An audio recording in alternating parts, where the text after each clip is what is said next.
Are you tired of living at home? Are you tired of living with your parents? Did you want to move out? This is Alex and Philip.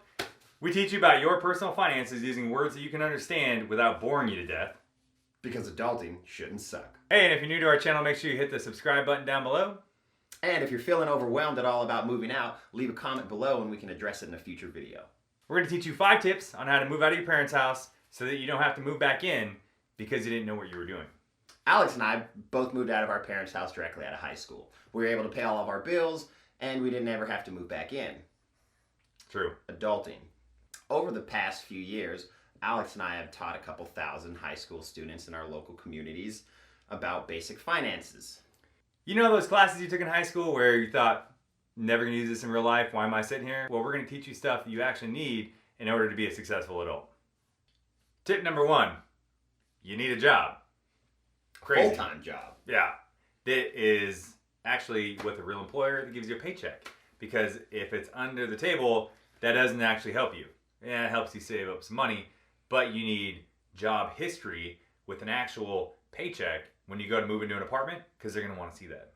And on top of that, a full-time job means like, at least 35 hours or more a week, right? A part-time job is typically 25 or below. So just a little bit of food for thought on that. Got to put in the work. Tip number 2, you need a healthy savings account because you're going to have a lot of different expenses to pay for. Like a security deposit, first month's rent, your utility deposit. Right? All those things add up. They do. They really do. So your security deposit is typically going to be your first month's rent. Your security deposit is something that you might not always get back. It's going to be used to repair any sort of damages that you might leave in the residence when you move out. It sucks because you put down a lot of money when you move in, so you better make sure you take care of the place because when you move out, you want that money back. All right, tip number 3. An emergency fund, right? That's going to be separate than your savings account. You want to have $1,000, maybe up to $2,000 put into that emergency fund because life goes crazy and stuff happens and you want to be able to weather that storm and not have to put it on a credit card to get by or ask mom and dad for more money.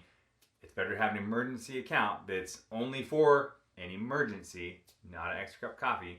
Like, for a great example, I had my car broken into and I had to pay a deductible to get my car fixed so I could keep driving without bashed out windows and a stolen stereo.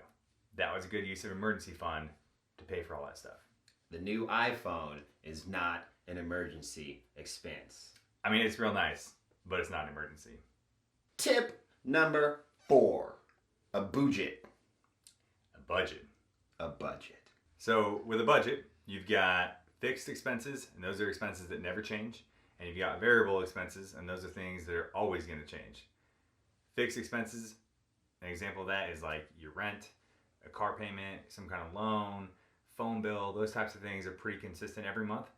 The variables are what make or break people. So you have to have a super solid plan and be really, really, really disciplined in order to actually stick to that part of the budget. And that's things like entertainment, right? Everybody wants to go out with their friends and hang out, or gas or food. I know that's my biggest one is I like food. And so I overspend on food. But that is the biggest budget killer out of all of them are your variable expenses. So, tip number 5, money for furniture, dishes, and other odds and ends. This is important, all right? Everybody wants to go into their new apartment or their new place with really nice stuff to show off all their friends, right?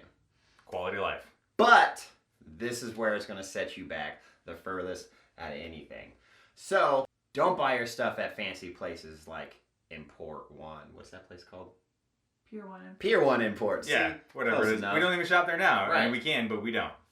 But make sure you buy your stuff, like from IKEA or Craigslist or OfferUp or Facebook Marketplace or your mom's friend. Your mom's friend or your family in general. Like, hey, mom and dad, I'm moving out. Let me have that couch. You guys need a new one anyway.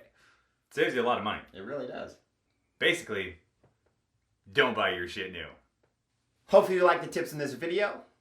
Give us a like. If there's anything that you didn't like or you would like us to explain a little bit further, please leave us a comment below. And don't forget to subscribe. And if you have a friend that you think might benefit from these, Maybe a future roommate. make sure you share it with them.